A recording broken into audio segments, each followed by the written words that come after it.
Hello friends, स्वागत है आपका एजुकेशनल चौपाल में। दोस्तों, टीम एजुकेशनल चौपाल के द्वारा एक नया इनिशिएटिव शुरू किया जा रहा है जिसका नाम है पीवाईक्यू सीरीज। पीवाईक्यू सीरीज के अंतर्गत हम लोग पीपीएससी के मुख्य परीक्षा में पूछे गए प्रश्नों को समझने का प्रयास करेंगे। साथ में इन प्रश्नों के उत्तर को कैसे लिखा जा सकता है, उनमें कौन कौन से हेडिंग, सब हेडिंग का प्रयोग कर सकते हैं, एक्स्ट्रा डायमेंशन में क्या लिख सकते हैं इत्यादि को समझने का प्रयास करेंगे। दोस्तों, हमारी पीवाईक्यू सीरीज का जो मेन फोकस होगा वह मॉडल आंसर ना होकर मॉडल स्ट्रक्चर पर होगा। मतलब कि हम लोग जो भी पीवाईक्यू का डिस्कशन करेंगे उसका मॉडल आंसर न लेकर मॉडल स्ट्रक्चर को देखेंगे, जिसमें हम लोग उस प्रश्न के इंट्रो से लेकर डिमांड में क्या हेडिंग दे सकते हैं, कौन से सब हेडिंग को लिख सकते हैं को समझने का प्रयास करेंगे।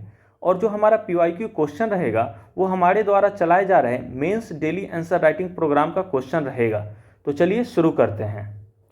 तो पीवाईक्यू सीरीज के पहले वीडियो में हम लोग 3 प्रश्नों को देखते हैं जो अभी आपके स्क्रीन पे दिख रहा होगा। इसमें पहला प्रश्न है, न्यायिक सक्रियतावाद का क्या अर्थ है, इसका मूल्यांकन करें।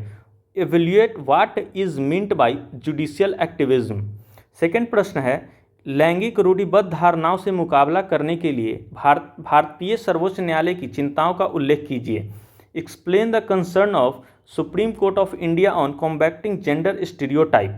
और थर्ड क्वेश्चन है, न्यायिक समीक्षा से आपका क्या अभिप्राय है, भारत के सर्वोच्च न्यायालय द्वारा प्रतिपादित मूल ढांचे के सिद्धांत का आलोचनात्मक वर्णन कीजिए। What do you mean by judicial review, critically describe the principle of basic structure pronounced by the supreme Court of India. इसमें पहला और दूसरा question short answer type question है जो 8 मार्क्स का है, और जो तीसरा क्वेश्चन है वो लॉन्ग आंसर टाइप क्वेश्चन है और ये 38 मार्क्स का प्रश्न है। तो हम लोग सबसे पहले पहला क्वेश्चन देखते हैं जो है, न्यायिक सक्रियतावाद का क्या अर्थ है, इसका मूल्यांकन करें। तो सबसे पहले हम लोग इस क्वेश्चन के इंट्रो अर्थात भूमिका को समझने का प्रयास करते हैं। तो इन जनरल किसी प्रश्न का जो कीवर्ड होता है वो उसका इंट्रो में लिखा जा सकता है, मतलब उसका मीनिंग या फिर उसे एक्सप्लेन कर सकते हैं। तो इस प्रश्न का जो कीवर्ड है वो है न्यायिक सक्रियतावाद, जुडिशियल एक्टिविज्म। तो हम लोग इसे अपने इंट्रो में एक्सप्लेन कर सकते हैं। तो इसका डिफिनेशन या मीनिंग अभी आपको स्क्रीन पे इंग्लिश और हिंदी में इसका मीनिंग एंड डिफिनेशन दिख रहा होगा। तो आप लोग भी अपने स्टैंडर्ड नोट से या फिर गूगल के हेल्प से इसका डिफिनेशन निकाल लीजिएगा और उसे इंट्रो के तौर पे यूज कर सकते हैं। अब हम लोग इस क्वेश्चन के मेन पार्ट पे आते हैं जो क्वेश्चन का बॉडी पार्ट है, और उसमें समझते हैं कि क्या लिख सकते हैं। तो क्वेश्चन कह रहा है मूल्यांकन करना है। तो जब भी मूल्यांकन करने के लिए बोला जाए तो आपको दोनों साइड लिखना होगा, मतलब कि पॉजिटिव सकारात्मक पक्ष और निगेटिव साइड नकारात्मक पक्ष को आपको लिखना रहेगा। तो हम लोग सबसे पहले जुडिशियल एक्टिविज्म के पॉजिटिव कॉन्सिक्वेंस को समझने का प्रयास करते हैं, सकारात्मक परिणाम को। तो इसके अंतर्गत हम लोग जो पहला सब हेडिंग देंगे वो है प्रोटेक्टिंग इंडिविजुअल राइट्स, व्यक्तिगत अधिकारों की रक्षा करना। मतलब कि जो जुडिशियल एक्टिविज्म है वो हमारे इंडिविजुअल राइट्स को प्रोटेक्ट करने में हेल्प करता है। आप लोग इसके एग्जाम्पल को भी लिख सकते हैं, जैसा कि सुप्रीम कोर्ट का डिफरेंट जजमेंट है, विशाखा गाइडलाइंस या फिर मेनका गांधी केस, आप लोग इसका भी यूज कर सकते हैं इसमें। फिर है दूसरा, इसका जो सब हेडिंग लिखेंगे वो है प्रमोटिंग रूल ऑफ लॉ, कानून के शासन को बढ़ावा देना। मतलब judicial activism rule of law को प्रमोट करता है, और आपको इसको 1 से 2 लाइन में एक्सप्लेन करना रहेगा। और ये एक्सप्लेनेशन आपको कहाँ मिलेगा, तो इसके लिए आपके पास 3 ऑप्शन है। पहला कि आप अपना नोट्स फॉलो कीजिए, या फिर किसी स्टैंडर्ड कोचिंग के नोट्स को फॉलो कीजिए, या फिर हमारे द्वारा चलाए जा रहे कॉन्सेप्ट सीरीज को फॉलो कर सकते हैं। और फिर वहाँ से आपको इसके एक्सप्लेनेशन में क्या लिखना है उसे कंसाइज करके आप लोग यूज़ कर सकते हैं। फिर जो तीसरा सब हेडिंग इसके अंदर आएगा वो है स्ट्रेंथनिंग डेमोक्रेसी, लोकतंत्र को मजबूत करना। मतलब कि जुडिशियल एक्टिविज्म लोकतंत्र को मजबूत करने में सहायक है। फिर है प्रमोटिंग सोशल चेंजेस, सामाजिक परिवर्तन को बढ़ावा देना। मतलब जुडिशियल एक्टिविज्म सामाजिक परिवर्तन को बढ़ावा देता है। ये हो गया चौथा। और लास्ट है इसमें इंटरप्रिटेटिंग द कॉन्स्टिट्यूशन, संविधान की व्याख्या करना। मतलब कि जुडिशियल एक्टिविज्म संविधान की व्याख्या करने में भी मदद करता है। अब हम लोग जुडिशियल एक्टिविज्म के निगेटिव कॉन्सिक्वेंस अर्थात नकारात्मक परिणाम को समझने का प्रयास करते हैं। तो इसके अंतर्गत जो आप पहला सब हेडिंग देंगे वो है जुडिशियल ओवर रीच, न्यायिक अतिरेक। मतलब judicial activism judicial over reach के खतरे को बढ़ावा देता है। फिर है against the separation of power, अर्थात जुडिशियल एक्टिविज्म के द्वारा जुडिशियरी लेजिस्लेटिव और एग्जीक्यूटिव के पावर का गलत यूज करता है, मतलब उसमें हस्तक्षेप करता है।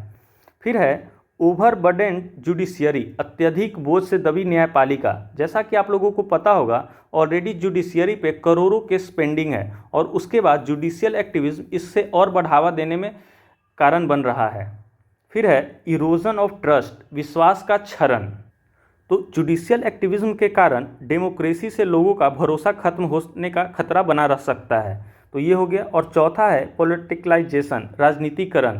तो अगर जुडिशियल एक्टिविज्म इसमें जुडिशियरी अगर किसी के भी पक्ष में फैसला देता है तो फिर वो दूसरे पक्ष के लिए उस विरोधाभास हो सकता है, जो राजनीतिकरण को बढ़ावा दे सकता है। तो ये हो गया पॉजिटिव और निगेटिव कॉन्सिक्वेंस। और उसके बाद आप इसका कंक्लूजन लिख के क्वेश्चन को कंक्लूड कर सकते हैं। अगर आपके पास स्पेस और टाइम दोनों बच रहा है तो इसमें आप लोग एक और एक्स्ट्रा डायमेंशन के तौर पे रीजन फॉर इट्स इमरजेंस और वे अहेड, आगे की राह को जो हेडिंग है इसका भी यूज कर सकते हैं अपने आंसर में। अगर आपके पास समय और स्पेस दोनों बचा है तब, अगर नहीं है तो आप लोग सिंपली इंट्रो, पॉजिटिव और निगेटिव कॉन्सिक्वेंस और उसके बाद कंक्लूजन लिख के आंसर को कंक्लूड कर दीजिएगा।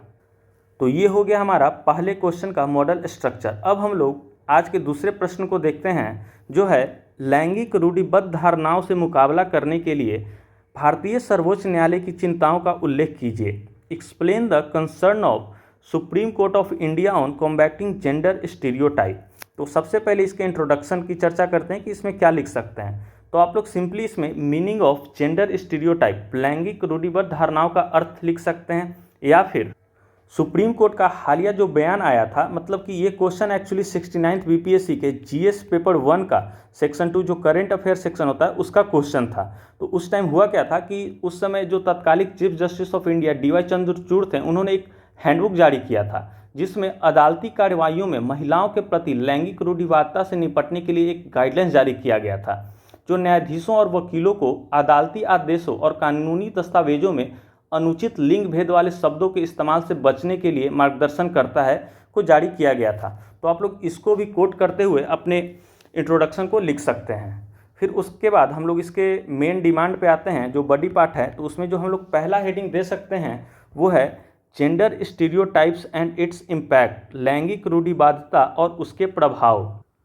और इसके अंतर्गत जो पहला सब हेडिंग हम लोग जो दे सकते हैं वो है लिमिटेड पोटेंशियल, सीमित क्षमता। मतलब जो लैंगिक रूढ़िबद्धता है वो महिलाओं के पोटेंशियल को लिमिटेड करता है, मतलब उसके कार्यबल को लिमिट करने का सहायक हो सकता है, माफ़ कीजिएगा, सीमित करने में मदद वो करता है। फिर है दूसरा इसमें मेंटल हेल्थ इशू, मानसिक स्वास्थ्य मुद्दाएं। जो जेंडर स्टीरियोटाइप है वो महिलाओं में मेंटल हेल्थ इशू का कारण बनता है। फिर है प्रोफेशनल बैरियर, व्यावसायिक बाधा। आप लोग नोटिस किए होंगे कि बहुत सारे वैसे प्रोफेशनल जॉब्स हैं जहाँ पे महिलाओं को अनुमति नहीं है, मतलब महिलाओं को वो जॉब करने नहीं दिया जाता है, तो ये भी है। फिर चौथा है वायलेंस एंड इनइक्वालिटी, हिंसा एवं असमानताएं, मतलब कि वर्क प्लेस पे महिलाओं के साथ हिंसा होना या फिर अनइक्वल पेमेंट सेम वर्क के लिए मेल और फीमेल को, तो ये सारी चिंताएं हैं। उसके बाद आप लोग इस क्वेश्चन में जो दूसरा सब हेडिंग देंगे वो है measures provided by supreme court, supreme court के द्वारा प्रदान किए गए उपाय। तो इसमें पहला जो सब हेडिंग देंगे वो है इम्पॉर्टेंस ऑफ अवेयरनेस, जागरूकता का महत्व, मतलब जेंडर स्टीरियोटाइप को समाप्त करने के लिए जो जागरूकता की आवश्यकता है उसको बढ़ावा देना। फिर है removal of such words which leads to show women stereotypes, ऐसे शब्दों को हटाना जो महिलाओं को रूढ़िबद्ध दिखाने का प्रयास करते हैं। और तीसरा जो इसका सब हेडिंग होगा या पॉइंट होगा वो है प्रमोशन ऑफ इम्पार्टियल डिसीजन मेकिंग, निष्पक्ष निर्णयों को बढ़ावा देना, मतलब जेंडर न्यूट्रल निर्णय देना। और इसके अंतर्गत जो तीसरा हम लोग हेडिंग देंगे वो है इम्पोर्टेंस या सिग्निफिकेंस, महत्व। तो इसके अंतर्गत जो पहला सब हेडिंग आएगा वो है limits on gender bias in society, समाज में लैंगिक पूर्वाग्रहों पर लगाम लगाना। फिर है conventional language can strengthen views to our constitutional norms, अर्थात पारंपरिक भाषा हमारे संवैधानिक मानदंडों के प्रति विचारों को मजबूत कर सकती है, मतलब कि वैसा जेंडर बायस लैंग्वेज का यूज़ नहीं करना। और तीसरा है helps to eliminate gender conservatism on women, महिलाओं पर लैंगिक रूढ़िवादिता को खत्म करने में मदद करता है। ये जो हालिया स्टेटमेंट आया है। और फिर उसके बाद आप लोग इसके कंक्लूजन को लिख के क्वेश्चन को कंक्लूड कर सकते हैं। और कंक्लूजन में आप लोग जो ये जजमेंट आया है, सुप्रीम कोर्ट का गाइडेंस जारी हुआ है, वो कैसे वुमेन एम्पावरमेंट या फिर वुमेन इक्वालिटी को बढ़ावा देता है, उसे कोट करते हुए आप लोग लिख सकते हैं। उसके बाद हम लोग आज के तीसरे प्रश्न को देखते हैं, जो है न्यायिक समीक्षा से आपका क्या अभिप्राय है। भारत के सर्वोच्च न्यायालय द्वारा प्रतिपादित मूल ढांचे के सिद्धांत का आलोचनात्मक वर्णन कीजिए। What do you mean by judicial review? Critically describe the principle of basic structure pronounced by the supreme Court of India. तो सबसे पहले हम लोग इसका इंट्रो देखते हैं। तो इंट्रो में इसका आपको दो कीवर्ड दिख रहा होगा, जुडिशियल रिव्यू और basic structure, principle of basic structure. तो हम लोग इन जनरल अगर क्वेश्चन का जो फर्स्ट पार्ट होता है वहाँ के कीवर्ड को उठाते हैं अपने इंट्रो में लिखने के लिए। तो इसमें इसकी भूमिका में हम लोग डिफिनेशन ऑफ जुडिशियल रिव्यू, न्यायिक समीक्षा की परिभाषा को लिख सकते हैं, जिससे आप लोग अपने नोट्स या फिर गूगल के हेल्प से लिख सकते हैं। फिर आते हैं हम लोग इसके बॉडी पार्ट पे। तो सबसे पहले हम लोग कॉन्स्टिट्यूशनल प्रोविजंस को लिखेंगे, जो है संवैधानिक प्रावधान जुडिशियल रिव्यू से रिलेटेड। तो इसमें आप लोग देखेंगे कि आर्टिकल 13, 32, 226 ये 3 मेन आर्टिकल हैं जो जुडिशियल रिव्यू से रिलेटेड है। इसके अलावा भी आर्टिकल 132, 226 तो ऑलरेडी मैंने बता दिया, फिर 245 है, 246 है और 368, ये सारे आर्टिकल्स भी जुडिशियल रिव्यू से ही रिलेटेड है। लेकिन आपको ये 3 आर्टिकल मेनली एक्सप्लेन करना है संवैधानिक प्रावधान में।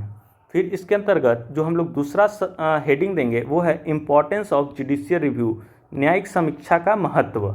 और फिर इसके अंतर्गत जो पहला सब हेडिंग जाएगा वो है अपहोल्डिंग कॉन्स्टिट्यूशनल सुपरमेसी, संविधान की सर्वोच्चता, मतलब कि जुडिशियल रिव्यू कैसे कॉन्स्टिट्यूशनल सुपरमेसी को अपहोल्ड करता है। तो ये आपको लिखना है, 1 से 2 लाइन में आप इसे एक्सप्लेन कर दीजिएगा। फिर है प्रोटेक्टिंग फंडामेंटल राइट्स, मतलब कि मौलिक अधिकारों की सुरक्षा, मतलब जो जुडिशियल रिव्यू होता है वो फंडामेंटल राइट्स को सुरक्षा प्रदान करता है। फिर है तीसरा इसमें मेंटेनिंग चेक एंड बैलेंस, नियंत्रण और संतुलन, मतलब जुडिशियल रिव्यू चेक और बैलेंस को मेंटेन करने में भी हेल्पफुल है। फिर है प्रिवेंटिंग टाइनेमी एंड आर्बिट्री रूल, अत्याचार और मनमाने शासन को रोकना, मतलब जुडिशियल रिव्यू संसद द्वारा बनाए गए कुछ ऐसे कानून जो अत्याचार या मनमाने शासन को बढ़ावा देती है उसे भी रोकने में हेल्पफुल है। फिर है ensuring accountability and rule of law, जवाबदेही और कानून के शासन को सुनिश्चित करना, मतलब कि जुडिशियल रिव्यू जवाबदेही और कानून के शासन को भी सुनिश्चित करने में मददगार साबित होता है। अब हम लोग इसके अंतर्गत जो तीसरा सब हेडिंग देंगे वो है चैलेंजेस विद जुडिशियल रिव्यू, न्यायिक समीक्षा की चुनौतियाँ। और इसके अंतर्गत जो पहला सब हेडिंग जाएगा वो है जुडिशियल ओवररीच, न्यायिक अतिरेक, मतलब जुडिशियल रिव्यू के कारण जुडिशियल ओवररीच का खतरा बढ़ जाता है। फिर है दूसरा सब हेडिंग है अंडरमाइनिंग डेमोक्रेसी, लोकतंत्र को कमज़ोर करना, मतलब जुडिशियल रिव्यू लोकतंत्र को कमज़ोर करने में भी कभी कभी रिस्पॉन्सिबल हो सकता है।